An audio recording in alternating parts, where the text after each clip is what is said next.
অনেকের অনেক চাহিদা থাকে ভাই, কিন্তু এই এলাকার মানুষের একটাই চাহিদা, আপা ব্রিজটা করে দেন।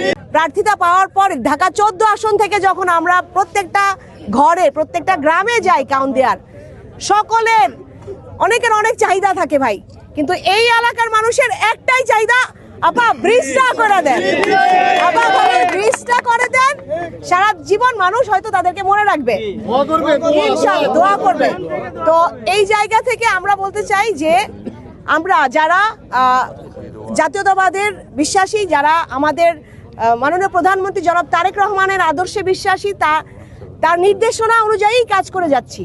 তো সেই জায়গা থেকে আমরা বলতে চাই, বিগত নির্বাচনে কিন্তু কাউন্দিয়া বনগাঁও ধানের শীষকে বিজয় করে দিছিল। আমাদের দায় অনেক বেশি আপনাদের কাছে, সেই দায় থেকে আপনাদের যতগুলো চাহিদা আছে, প্রথম চাহিদাটা ছিল ব্রিজ, ইনশাল্লাহ আমরা সেই পথের একেবারে কাছে চলে এসেছি।